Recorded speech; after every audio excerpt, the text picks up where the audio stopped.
Good morning children. आज हम लोग पुष्पांजलि हिंदी व्याकरण से पाठ 8 वचन इसकी पढ़ाई करेंगे। ठीक है, पाठ 8 में क्या दिया हुआ है? वचन। चिल्ड्रन, वचन का मतलब क्या होता है? वचन का मतलब होता है संख्या या गिनती। ठीक है, संख्या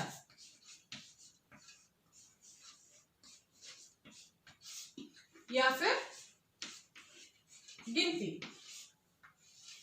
ठीक है, संख्या या गिनती या वचन। तो व्याकरण में इसका क्या काम है चिल्ड्रन?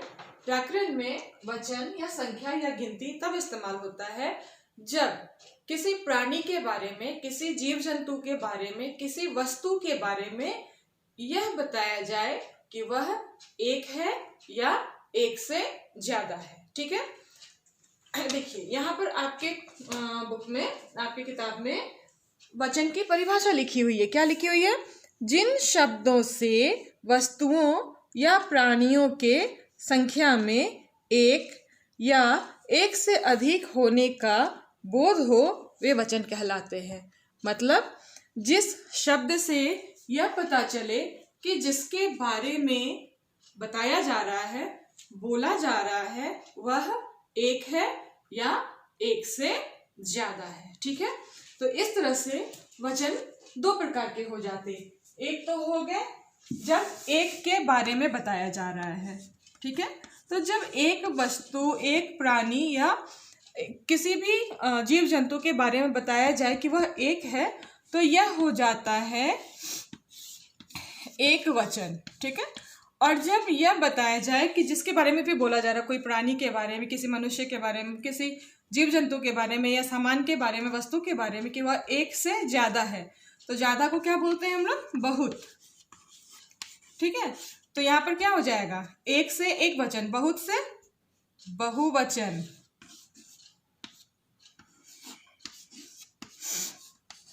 जिसका अर्थ है ज्यादा, एक से ज्यादा। चिल्ड्रन, एक से ज्यादा मतलब अगर दो है, दो प्राणी, दो सामान, दो वस्तु के बारे में भी बोला जा रहा है, तो वो एक नहीं है, एक से ज्यादा है, इसलिए वो हो जाएगा बहुवचन। ठीक है, एक वचन में सिर्फ एक लड़का, एक लड़की, एक बिल्ली, एक खिलौना, एक छाता, एक किताब, ये हो गया एक वचन।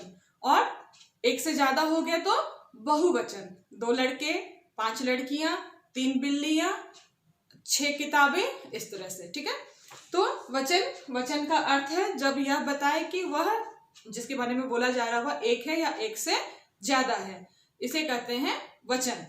वचन के 2 प्रकार हुए, एक वचन और बहुवचन। चिल्ड्रन, आपके बुक में ये कॉलम बना करके दिया गया है एक वचन और बहुवचन का कैसे हम लोग बदलते हैं। लड़का, लड़के, पेंसिल, पेंसिलें, कुत्ता, कुत्ते, और फिर ये वाला भी, बिल्ली, बिल्लियां, नदी, नदियां, कक्षा, कक्षाएं। तो आपको ये दोनों भी कॉपी में लिखना है और याद भी करना है। ऐसे मैं अटैच फाइल बना करके दूंगी आप लोगों को, लेकिन ये आप लोगों को ऐसे बता दे रही हूँ। दूसरी बात ये है कि वचन के अनुसार वाक्य भी बदल जाते हैं। जब हम लोग किसी, मान लो हम लोग कहते हैं, एक वचन का एग्जाम्पल देखो। ठीक है, एक वचन में जैसे कहते हैं लड़का खेल रहा है।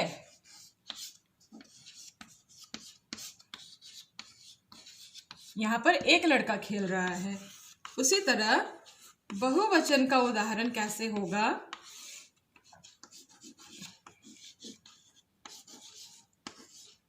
लड़के, क्योंकि ज्यादा लड़के हैं तो यहां पर वाक्य भी बदल जाएंगे। कैसे बदल जाएंगे? खेल रहे हैं। ठीक है, एक लड़का है, खेल रहा है। अनेक लड़के हैं, बहुत लड़के हैं, तो खेल रहे हैं, यहां पर एक डॉट, एक बिंदु। ठीक है, तो इस तरह से वचन के अनुसार वाक्य में परिवर्तन हो जाता है। ठीक है, चिड़िया उड़ रही है, एक चिड़िया उड़ रही है। अनेक चिड़िया जब हो जाएंगी, चिड़िया उड़ रही हैं। इस तरह से वाक्य में परिवर्तन होता है, वाक्य में बदलाव आता है। इसे हम लोग आगे की क्लास में देखेंगे। अभी के लिए आप लोग वचन किसे कहते हैं और वचन के कितने प्रकार हैं, और इनका जो कॉलम बना करके दिया गया है इसे आप अपनी कॉपी में लिखेंगे। क्वेश्चन बना करके मैं अटैच फाइल में दे दूंगी। Thank you.